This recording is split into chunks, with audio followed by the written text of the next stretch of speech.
Oh, good. We're safe now. Safe. You've been safe. Okay, I'm one. Always safe. You would love this ride. Top 500. Oh, man. They were all like DVU, some whole purpose.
We made it work. We didn't have 9 times. But he was on there outside.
Yeah.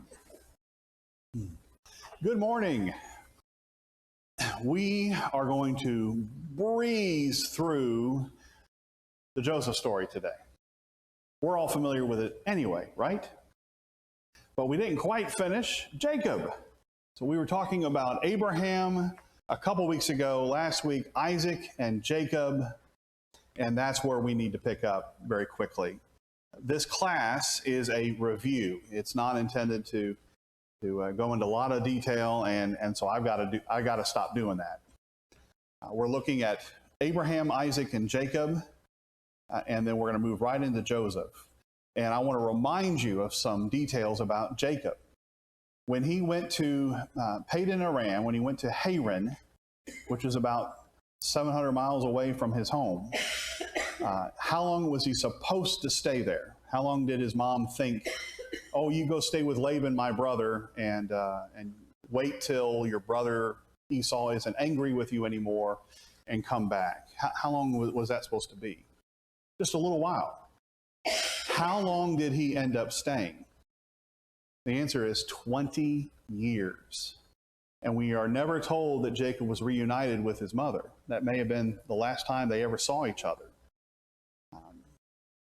We just don't know the answer to that. But while Jacob lived with Laban, he built his family and his wealth. And in that day and time, how did you build your wealth? Livestock. It wasn't in the stock market or a lot of money in the bank. Livestock. Rachel was his favorite wife. Ray, who's your favorite wife? Rachel was his favorite wife, which implies he had more than one. Tell me that story real quick. He saw Rachel and he just fell madly in love with her. And Laban said, hey, great, you can marry her in 7 years. What do you have to do for 7 years? Work for me. And what the text says is that those 7 years just seemed as a few days to Jacob because of his love for Rachel.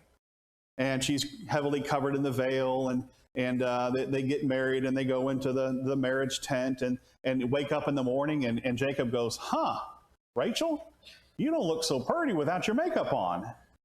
Wait a minute, you're Leah. And what it says about Leah is that she was weak in the eyes. Does that mean that Leah needed to wear glasses? Hard to look at. She was not real pretty. No wonder he loved Rachel more. And that's okay. I mean, when you have two wives, it's all right to have a favorite. Well, it's not okay to have favorites, and it's not okay to have two wives. I want us to understand God does not approve of polygamy. He established in the beginning one husband, one man, one wife for life. Yes, ma'am.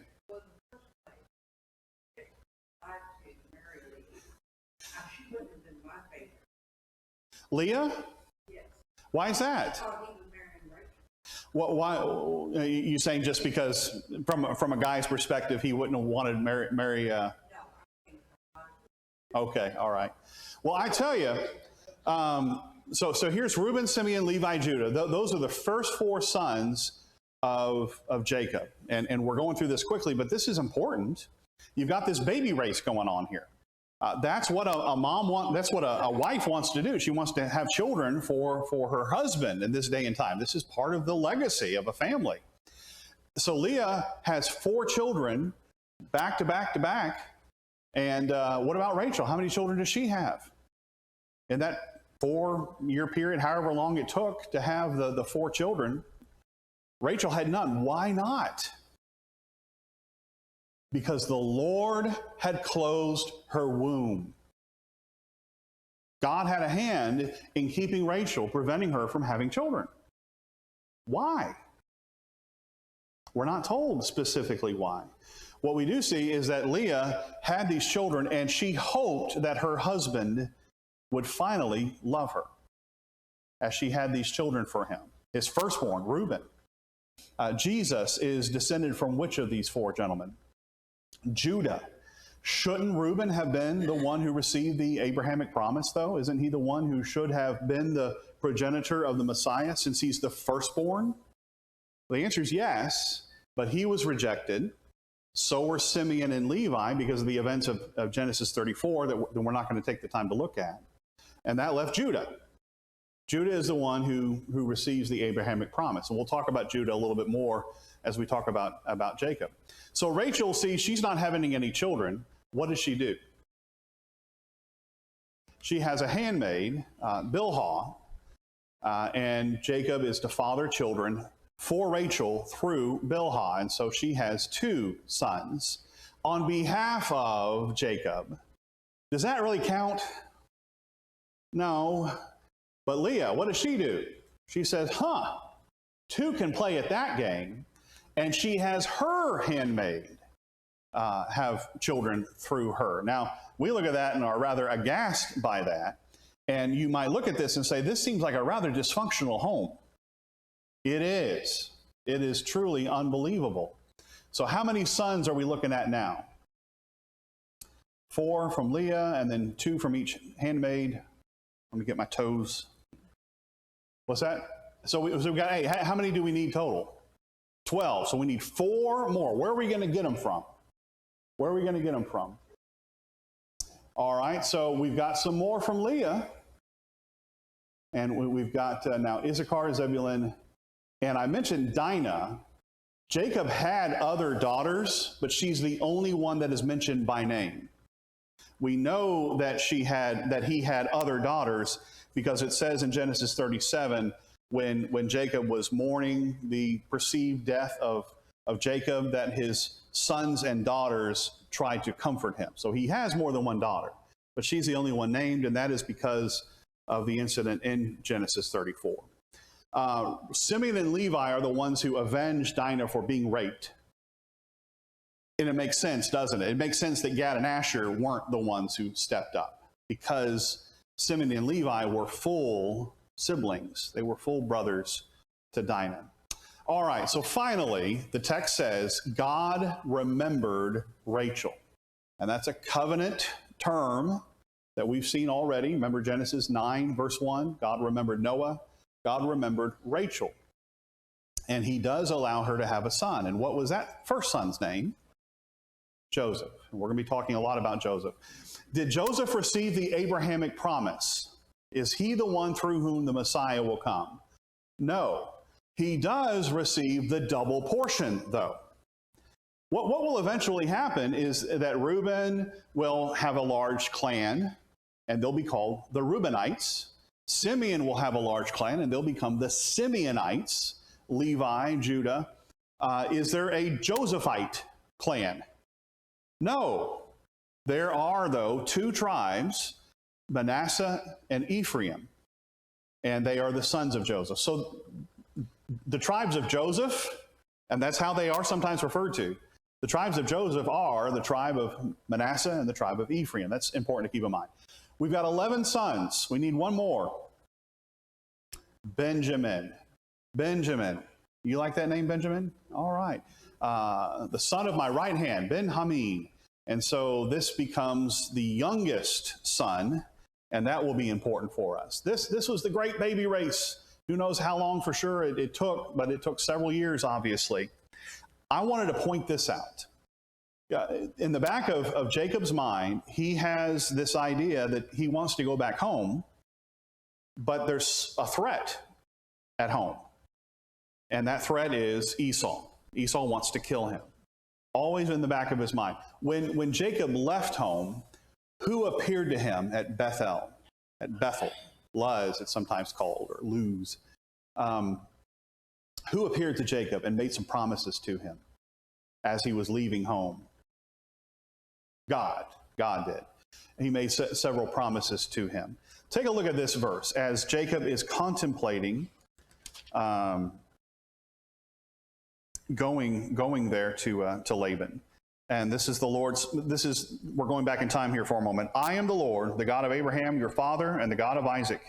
The land on which you lie, I will give to you and to your offspring. Your offspring shall be like the dust of the earth, and you shall spread abroad to the west and to the east and to the north and to the south. and in you and your offspring shall all the families of the earth be blessed. Here in Genesis 28, how many children does Jacob have? None. So here we go again. God making promises to someone about children, about his progeny, and when he has no children at all. Now, what you also see in verse 15 is God making this promise to him: I will be with you and keep you. I will protect you wherever you go. I will bring you back to this land, for I will not leave you until I have done what I have promised. That gave Jacob some assurance. I'm going to be able to come back. But even then, he starts bartering with God. We don't have the time to go into that. But it is amazing how Jacob still tries to connive and make the best of this situation. So while he's with Laban for 20 years, he builds his family, and he also builds his wealth. And that's described in the latter part of chapter 30. And he ends up, through some trickery, he ends up creating a lack of wealth for Laban, but builds his own wealth. I'm not sure if that was intentional or not. But when Jacob decides finally, after 20 years, to go back home, does he send an email to Laban and say, hey, I'm leaving? No, he just up and leaves. And how did that make Laban feel when Jacob just took all his grandchildren and just left, took his 2 daughters and started heading off? Laban wasn't too happy about that, was he? And he chases after him, and they have a last word together.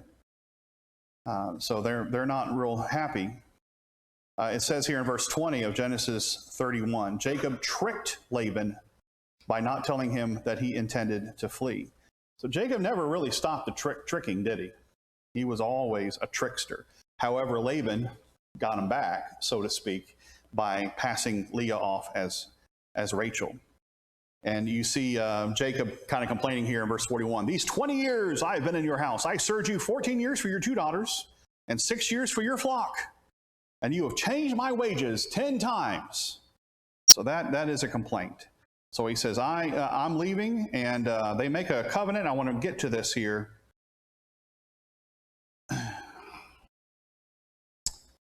Oh.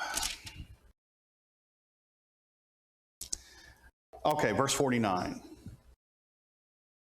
Verse 49, this is Laban speaking to Jacob as they are about to depart from each other and probably never see each other again. The Lord watch between you and me when we are out of one another's sight.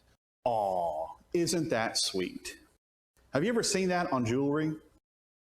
I've seen it when you got 2 hearts, and one has one part of the verse, the other one has the other part of the verse, and you're supposed to put them together, and 2 people who are apart, and the Lord's going to watch us, and this is so sweet.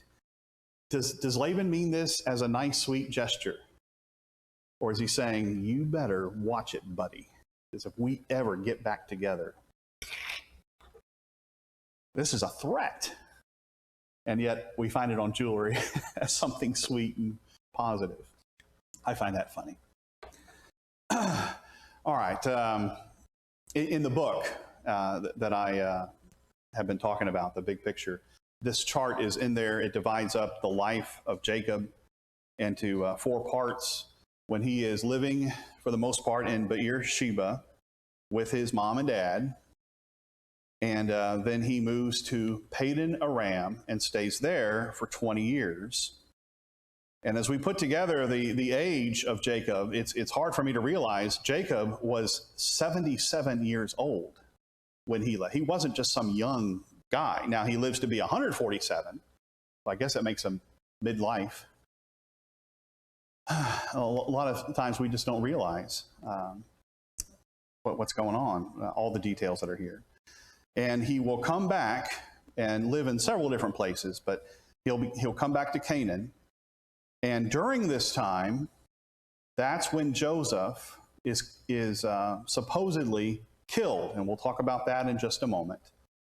But then eventually he will move to Goshen. Where is Goshen? Or Egypt. Why did Jacob leave the promised land? Why did he go to Goshen? All right, and that's what we're going to talk about next. Why did they all leave here? What are the names of the three fathers? Abraham, Isaac, Jacob. They also, each of these men received three promises. The initial declaration, the initial declaration was in Genesis 12, 1 through 3. I will show you a land, and from you will come a great nation, and through you all nations of the earth, not just your nation, but all nations of the earth will be blessed. And we summarize that in three ways: the land promise, the nation promise, the seed promise. And I refer to all three of those as the Abrahamic promise that was initially made in Genesis 12, 1 through 3. It is repeated to Abraham. Is it repeated to Isaac? Did God actually appear to Isaac and make this same promise? Yes, I'm not trying to trick you. Yes, and we just read it in chapter 28, where God made the same promise. He made it three times to Jacob, this promise about his nation, this Abrahamic promise. Why didn't Esau receive the Abrahamic promise? Well, that's what we looked at last week, the birthright issue. So the older shall serve the younger. Instead of the older son getting the Abrahamic promise, it was the younger son. In the case of Rachel and Leah, which one did Jacob want to marry first, the older or the younger? The younger. So you got this play again on older and younger, older and younger. And we've already mentioned Ephraim and Manasseh. When Ephraim and Manasseh are blessed by Jacob on his deathbed, he places his hands on their head. Which one has the right hand? The older or the younger? It's the younger. Manasseh is older than Ephraim, and yet Ephraim is the one who receives a greater blessing. You got this throughout the book of Genesis, the older being sidetracked to the younger. That's a theme. And that's something that's very interesting. God doesn't do things the way we think they should be done. All right, we're moving quickly. We've got about half an hour to talk about Joseph. And it's hard to go through this quickly, but we are. To talk about the Joseph story, we're looking at Genesis 37 through really the end of the book, but especially Genesis 37 through 45. And if you haven't read the Joseph story, I'd encourage you to just sit down and read Genesis 37 through 45. Not right now. I would encourage you to do that if you haven't done it in a while. It is so delightful, and maybe I'll give you some details that will be helpful. For example, we see here, let's just read the first few verses. Genesis 37, verse 1. Jacob lived in the land of his father's sojournings in the land of Canaan. These are the generations of Jacob. Joseph, being 17 years old, was pasturing the flock with his brothers. He was a boy with the sons of Bilhah and Zilpah, his father's wives. Joseph brought a bad report of them to their father. Now Israel, who's Israel? Jacob, that's his name was changed to Israel. Now Israel loved Joseph more than any other of his sons, because he was the son of his old age, and he was the son of his favorite wife. And he made him a robe of many colors, as we like to call it. And when his brothers saw that their father loved him more than all his brothers, they hated him and could not speak peacefully to him. This is a perfectly normal home life, isn't it? Where you got rivalry between siblings. But this is a whole other degree, isn't it? You got 10 brothers who hate Joseph because he is their dad's favorite. And the dad goes all out to show that. These brothers are laboring hard. If you've got a coat of many colors, if you've got some fancy coat, are you going to be out there working with the sheep and the animals and all? Or are you going to be the one saying, hey guys, you didn't do that right. Go back over there. That's what we're being told here, that Joseph, even though he's the youngest, he's getting special treatment. Bless you, bless you. All right, very important in the Joseph story are dreams. How many dreams total are there in Joseph? 6. There are a total of 3 pairs of dreams. Who are the dreamers? Joseph He dreams two dreams in chapter 37. Then there are a pair of dreams. The first one is by the chief cupbearer, butler, and the other set, the other dream in that pair is the chief baker. Those two dreams go together. You got a pair of Joseph's dreams, a pair of the butler baker dreams, and then who has the third pair of dreams? Pharaoh. That's important in the Joseph story. As you're reading it, you need to see that there's a theme here of these dreams. And who interprets these dreams? Joseph. Who gives him the interpretation? God. He gives full credit to God. So in Joseph's two dreams, I'll go ahead and put them both up here. We're not going to read these verses, but you remember that Joseph dreams about his, it's kind of a crazy dream, but they have sheaves of grain. And what do his brother's sheaves of grain do to Joseph's sheaf of grain? Bow down to it. It's kind of surreal, isn't it? This is crazy. And Joseph told his brothers this dream, and his brothers go, "Yay, thank you for sharing that beautiful, wonderful dream with us." Now, they already hate him. Now they hate him even more, don't they? And then he has another dream, and he says, guys, I got to tell you this other dream. We're a bunch of stars, and your stars and the sun and the moon bow down to my star. And they all went, "Yay, that's a wonderful, beautiful dream, Joseph. Thank you for sharing that with us." No, they can't even speak to him. That's how much they hate him. So the brothers are out taking care of the sheep, and Jacob says, "Hey, son, Joseph, whatever your name is, I want you to go and check up on your brothers." And there's a lot we could read into that. Well, why? Why does he want to check up on them? Well, maybe they weren't real reliable. I don't know. Be that as it may. So this is all chapter 37. We better hurry up. We're not going to get out of here. And so he has him go see his brothers, and the brothers can see Joseph coming from afar off, and they start plotting and planning. So here comes Joseph, and what do the brothers decide to do? To kill him. They want to kill him.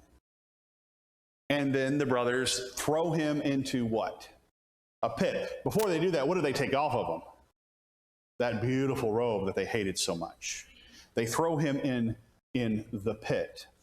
And I love this verse here when it says, "Here comes this dreamer." How do they feel about Joseph's dreams? Here comes this dreamer. So let's kill him. Then we will see what will become of his dreams. What do you call that?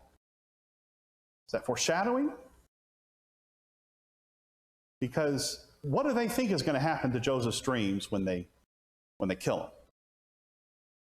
Those dreams are over, done with. And then they decide, you know what? All right, let's not kill him. He's our flesh. Besides, we can make some money off of him. They sell him. What do they think is going to happen to Joseph's dreams when they sell him? And he's gone. He's out of the picture. Nothing's going to come of those dreams. And we as readers tuck those dreams away. This is chapter 37. Well, we see a reference to Joseph's dreams again. And you get goosebumps just thinking about how it all plays out. Let's see what will become of his dreams. Now, eventually, Joseph is going to be in a position of power, as you well know, and he is going to see his brothers, and he's going to then remember his dreams. And it says it twice in that text. It kind of slows down the narrative and says, Joseph is now remembering his dreams. I believe there was a time for Joseph, and we talked about this briefly before. I think Joseph intentionally said, hey, I'm going to put all this behind me. But his dreams come back and find him. One more verse I want to share with you along this line, and that is Genesis 42, verse 21. When Joseph is in the pit, what is he doing? What are we told Joseph is saying and doing in the pit in Genesis 37? We're not told anything. But we know, just from common sense, that Joseph is pleading for his life, and we are affirmed of this in Genesis 42, verse 21, when the brothers are talking about those events that happened so many years before, and they're saying to each other, oh, we saw the anguish of his soul when he begged us. We saw the distress of him. All right. I hope that's a good reminder, kind of puts all of this in a good way to remember this. And then you have Joseph sold into slavery. Let me mention a couple of verses here. One is, after they throw Joseph into the pit and plot to kill him, they sat down to eat. What does that tell you about how cold-hearted these guys are? They sat down to eat a meal. Pass the bagels. Now let's eat. And then the brothers, rather cold-heartedly, take that coat of many colors, they rip it up, and they dip it in blood, and they give it to Jacob. They don't even take it themselves. They send it by servants, and the servants take it to Jacob, and do they say, this is Joseph's coat of many colors, and he must have been killed by an animal. They don't actually say that. They just give him, is this your son's coat? And who draws the conclusion that Joseph must have been torn to shreds by an animal? Jacob. Is there a body? No body. There's just this coat. We've just found this coat. And Jacob is inconsolable. I mean, he just cries and cries and cries, and he's just so upset, and everybody's out to get him, and he's always been acting that way. So, verse 33, he identified it and said, it is my son's robe. A fierce animal has devoured him. Joseph is, without a doubt, torn to pieces. And verse 35, all his sons and all his daughters rose up to comfort him, but he refused to be comforted and said, no, I shall go down to Sheol to my son, mourning. Thus his father wept for him. In the meantime, the story continues.